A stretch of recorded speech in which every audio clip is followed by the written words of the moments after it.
What fantasy implications can we take from preseason week one? We're talking about that in today's video. As always, guys, make sure to hit the like and subscribe button if you haven't. And join our Discord. Discord is free.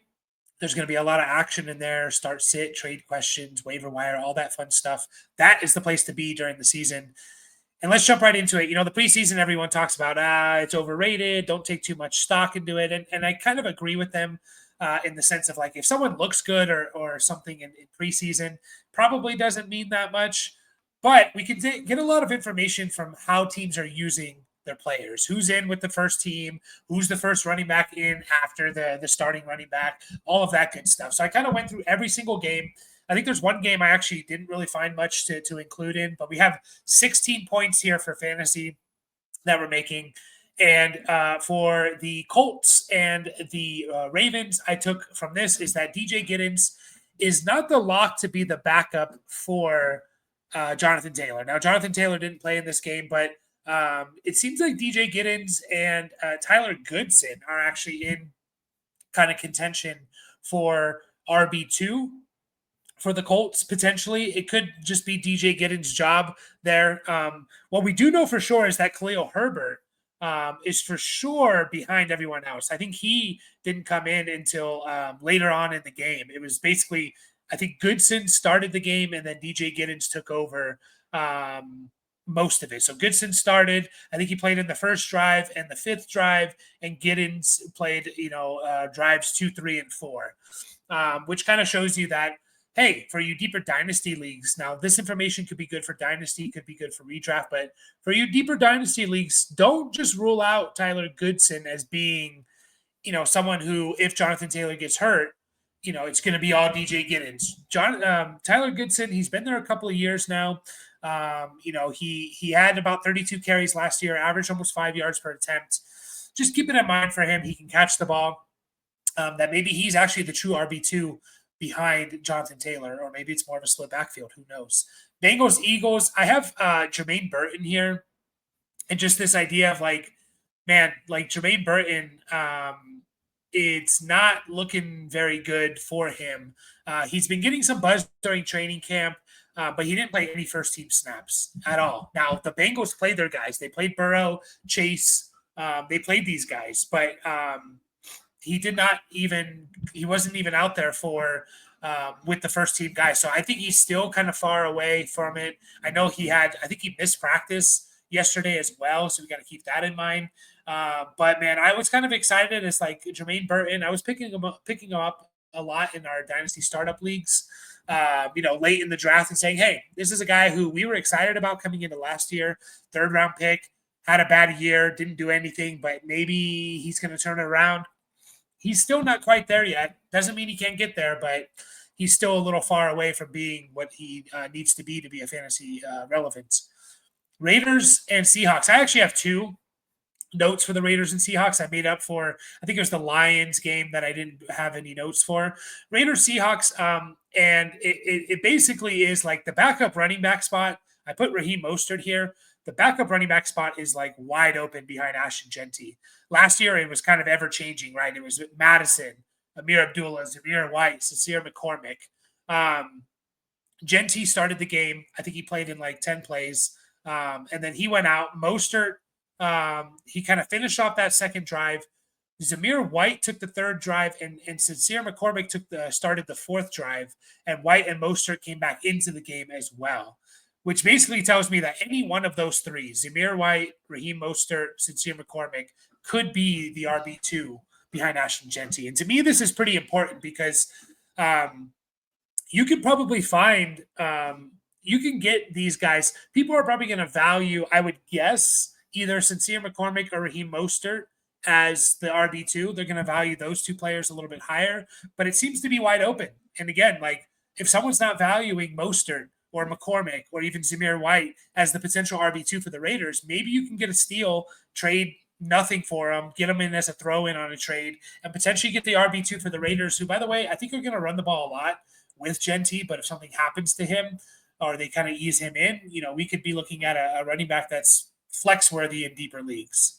The other note I had was Elijah Arroyo, and I kind of mentioned this a little bit even when they traded away or I guess they cut Noah Fant. People, I'm sure, were starting to get really excited about Arroyo. And I basically say, hey, AJ Barner's still there. And AJ Barner has a year with the team. I know it's a different offense, but he has a year in the NFL, a year with the team. He's a better blocker than Elijah Arroyo. And I basically said, pump the brakes a little bit on Elijah Arroyo year one. I like the talent. I like what he could be. The problem with players like Elijah Arroyo that don't break out until year 2, year 3, it's because they have to learn the ins and outs of being a tight end, specifically in the run blocking and pass blocking game. Elijah Arroyo is a field stretcher, athletic tight end who didn't really block too much at Miami and wasn't a very good blocker. He's more of a receiving tight end than anything, but that takes those guys sometimes time in order for them to develop and become fantasy relevant. So pump the brakes a little bit. How it played out in the preseason game was AJ Barner actually didn't even play. AJ Barner and Farrell Brown left in free agency, excuse me. Fant was cut. AJ Barner didn't even play in this game. But you would think that Elijah Arroyo started. It wasn't. It was Eric Saubert. Eric Saubert, who played with the 49ers, I believe, last year, was a kind of a backup for the 49ers, backing up George Kittle there. He was in starting tight end. He did rotate with Arroyo, but it wasn't just like all Elijah Arroyo. So just pump the brakes year one with him and be patient in dynasty leagues. In redraft leagues, I'm not super interested in drafting Elijah Arroyo. For the Browns and Panthers, I put Jamari Thrash here, basically just saying like, hey, that wide receiver 3 spot is, again, wide open for the Cleveland Browns, which I know it's like, well, who cares? What if Joe Flacco is the starter there? Like, what if it's Joe Flacco as the starting quarterback? I mean, last time we saw Joe Flacco last year, he was slinging it with the Browns. He was slinging it. Everyone was going off. Njoku, Amari Cooper and guys like that a couple of years ago. So it seems like Jamari Thrash is in line to be the wide receiver 3 for the Browns, and he played a lot in the slot. It's going to be Jerry Jeudy and Cedric Tillman. They were both not playing in this game, which kind of signals, okay, these are their 1 and 2. Who's going to take the 3 spot? You have Deontay Johnson there, and then you have a Jamari Thrash. Deontay Johnson was playing a little bit more on the outside in this game. Jamari Thrash was in the slot. And so if you think it's Jeudy and Tillman on the outside, Thrash is going to play the slot. Deontay Johnson could be more of a backup to either Jeudy or Tillman, and Thrash is going to be on the field 60% of the time as that slot receiver. He's a former third-round pick. He might be out there on your waiver wire in some dynasty leagues. I don't think for redraft it's going to mean too much. He may be a waiver wire guy during the season, but I'm not going to be drafting him. But this guy was a former third-round pick. Excuse me, he was a fifth-round pick. I thought he was a third round. I'm confusing with someone else. He was a fifth-round pick last year, kind of like a little bit of a weapon. He played at Louisville and Georgia State, but he was like kind of that versatile type of weapon that they could use. So I don't know. I'm excited to see his potential in Jamari Thrash and what he could do as the wide receiver 3 for the Browns. Commanders and Patriots, I believe it was. Commanders and Patriots. Ja'Cory Krosky-Merritt seems to have jumped up and overtaken a lot of people on the depth chart. We were talking about this. We've been talking about Ja'Cory Krosky-Merritt since I think February or March. Put out a video about him in May, specifically about him. Check him out. I know he's getting a lot of hype now because people are saying like, hey, Brian Robinson's he's an average, slightly above average running back who will give you what he needs to give you, but he's not going to give you anything more. And Austin Eckler has his role. You know, Brian Robinson, Austin Eckler, they didn't play. That's the RB1, RB2 right now.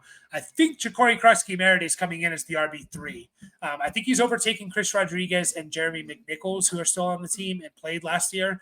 And so if something were to happen to Brian Robinson, how I envision it happening is Ja'Cory Krosky-Merritt kind of jumps into that one spot. He leaps over Austin Eckler. Austin Eckler keeps his role, and Ja'Cory Krosky-Merritt gets a lot of the Brian Robinson role. And who knows, maybe he overtakes Brian Robinson even without an injury. There's always that chance because, again, Brian Robinson's good. He's above average, but he doesn't give you more than, what's given to him. If there's 4 yards there, he gets the 4 yards. He doesn't give you much more than that. Into the Bills and Giants here. Jackson Dart looked good, but that's not who we're talking about. Dalton Kincaid is who we are talking about. And we just kind of saw a lot of what we saw last year with Kincaid, where he's just not getting on the field enough as a motorcycle drives by. He's not getting on the field enough to be consistent fantasy wise. Now he could be he doesn't have to be on the field 80-90% of the time. It makes it a lot easier, but when they're in run formations, it's usually Dawson Knox out there. And I know it doesn't seem like a lot because like, well, they run the ball a lot. And it's like, yes, but what about the play action stuff, right? Like it just when you're out there 89% of the snaps, that's how you become fantasy relevant. A guy like Kate Otten, a guy like Cole Kmet. Why are these guys low end tight end ones almost every year? Or streamable guys, streamer guys. It's because they're out there 90% of the snaps, and you're just going to fall into 3-4 catches, 30, 40, 50 yards, and the occasional touchdown. Kincaid has to be efficient, which he hasn't been in his career. Now, his route participation could go up, but it's still like he's missing practice with knee soreness. Dawson Knox is still kind of factoring in heavily into this team. It just, man, I want to take a shot on a guy like Kincaid. Him and like Kyle Pitts are guys like, if I'm going to double tap at the tight end position because I waited for a while, I may take one of these guys just because I do think their upside is very, very high. There's just some concerns, man. We need Dalton Kincaid on the field more. We need him on the field more. Vikings Texans, Lucky Jackson is the seemingly wide receiver 4 for the Vikings. This doesn't mean much for redraft, but it does for dynasty, and it might for redraft if there's injuries. Justin Jefferson, Jordan Addison, Jalen Naylor seem to be the 1, 2, 3 for this team. And then Lucky Jackson seems to be the guy who's kind of next up in line. He kind of currently holds the wide receiver 4 job. He played for the DC Defenders, Lucky Jackson, and he kind of played significant snaps with the starters.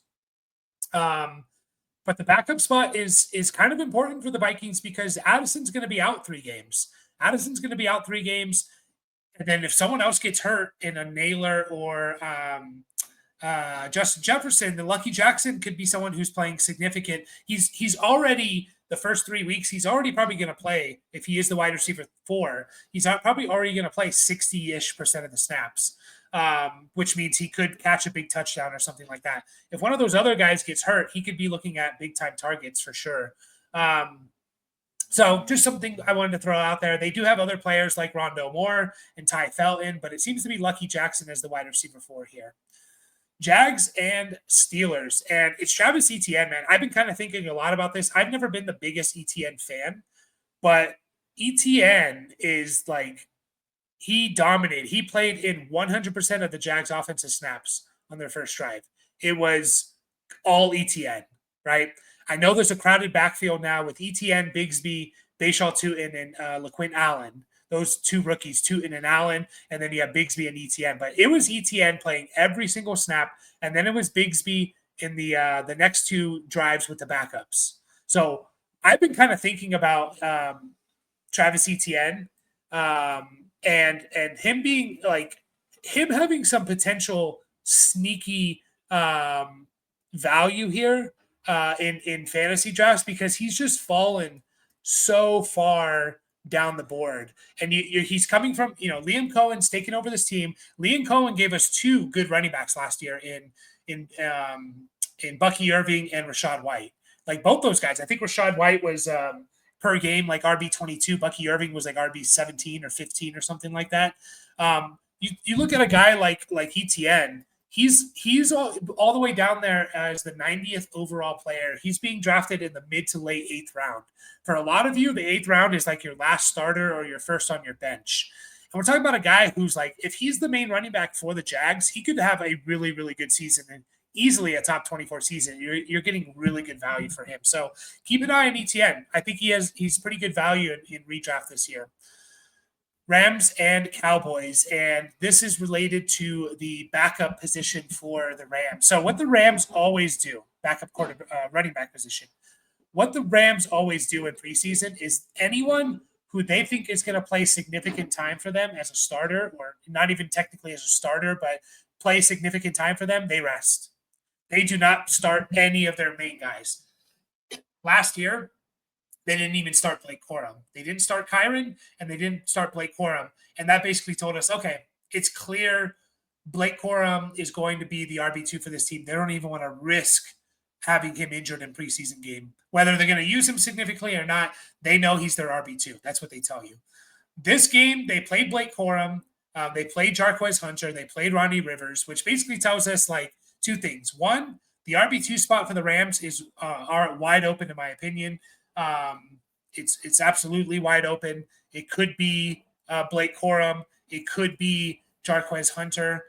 It could be Cody Schrader, who was a rookie last year. And I think he went undrafted to the 49ers, and then the Rams kept him on his team. He could be a sneaky stash right now in Dynasty. So I think these guys, it's an open backfield, and it's a valuable backfield to kind of roster everyone, especially the RB2. It's also good news for Kyron Williams. I think it's clearly Kyron Williams' job, and no one is going to touch his job unless he gets injured. Titans, Bucks, Tajay Spears. It's basically the injury for Tajay Spears is what I'm bringing up here. He was kind of carted off the field. I don't know if we've had I'm going to kind of look it up right now, actually, any updates today for Tajay Spears on what he was injured by. So it's an ankle sprain. He's going to miss a few weeks. So I was already in on Tony Pollard. I'm kind of even more in on Tony Pollard. And Khalil Mullings, he was the Michigan running back. He's a rookie running back, former linebacker, converted to running back. Khalil Mullings went to the Titans. I believe he was drafted to the Titans in the 7th round, 6th-round pick. He could have a little bit of run here now because of the Spears injury. So just keep an eye on this whole situation. I really like it for Pollard, and I potentially like it as a dynasty stash for Khalil Mullings. Cardinals, Chiefs, Zay Jones. Zay Jones played more more snaps with the first team than Michael Wilson.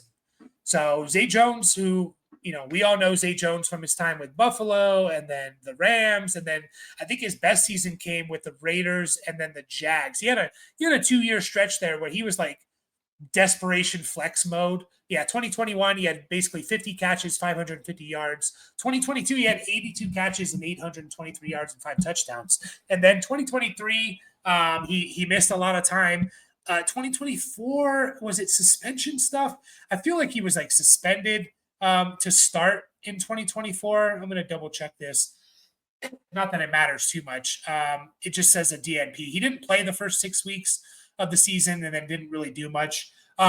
Zay Jones was playing more with the starters than Michael Wilson, and he potentially could be the wide receiver 2 for this team. I don't think Michael Wilson has like lockdown on this job. Zay Jones is a professional wide receiver. I know he's 30 years old, but he could be relied on as like a wide receiver 2 for a team.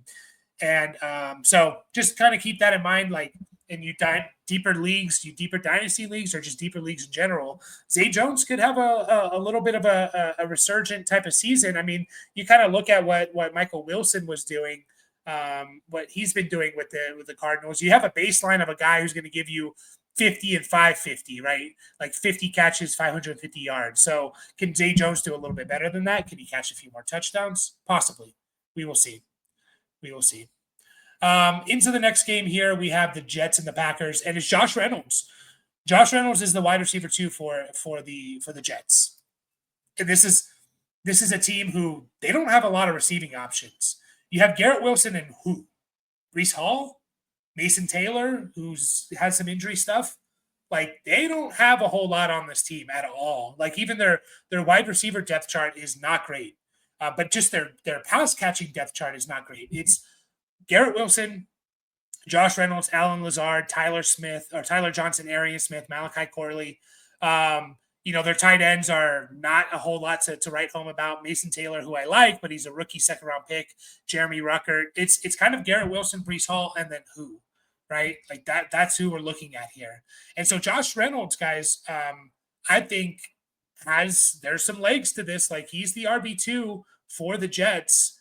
Josh Reynolds, who has had good years before, played with the Lions, which he comes from the Lions. A couple years ago, he played with the Lions. So the Jets offensive coordinator is Tanner. I'm double checking. Engstrand, if I'm saying that right. Tanner Engstrand, who was with the Lions from 2020 to 2024. So he was there with Josh Reynolds as like, was on the team. So he has some familiarity with the system. I think there's some legs to this. I'm picking him up in all my dynasty leagues for sure. Marvin Mims, guys. I am pretty excited about this. Marvin Mims, this is from the Broncos 49ers game.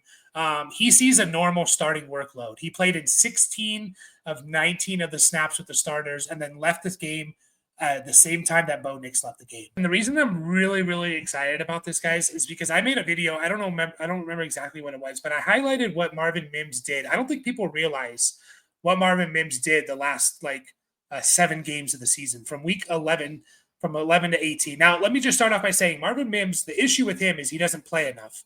Marvin Mims, for the Broncos last year, played in 27% of the snaps. His highest snap share in a game was 46 and a half, almost 47%. He never played. He didn't have one game over 50% of the snaps. Was 27% of the snaps on the season. And even during this stretch, guys, even during this 7-game stretch from week 11 to 18, this is what Marvin Mims did last year in that 7-game stretch. He had 28 catches, 434 yards, 6 touchdowns, and 8 carries, which means in a 17-game season, what that would translate to, if he did that over 17 games, that would be 68 catches, 1,050 yards, 14 and a half touchdowns, and then also getting almost 22 carries, almost over a carry a game. That is pretty. We're talking about a guy who's getting you 90 touches, probably 1,200 total yards, and 15 touchdowns. I don't think a lot of people realize this. And by the way, he was doing this while playing. Here's his snap percentage during that stretch. It wasn't like he was playing a significant amount more. 22.6, 23.5, 34.8, 25.4, 46.9, 46.7, 31.1. He was still only probably around 40% of the snaps. If he's playing, and in this game, he played in 16 of 19% of the snaps, right? 16 of 19 snaps. That's 85%. If he gets to that level, holy crap, we could be seeing a big season from Marvin Mims, who I kind of liked coming out of college. The issue was his per touch fantasy numbers were insane. He just wasn't getting touches, right? Former 2nd round pick and Sean Payton's first pick as his tenure with the Broncos. So I'm kind of excited about Marvin Mims. I'm going to be taking a lot of dart throws on him in my drafts. Dolphins, Bears, Malik Washington. Just keep an eye on him. I think he is the wide receiver 3 for this team. Tyreek Hill, Waddle, and then I think it's Malik Washington. They got rid of Jonnu Smith.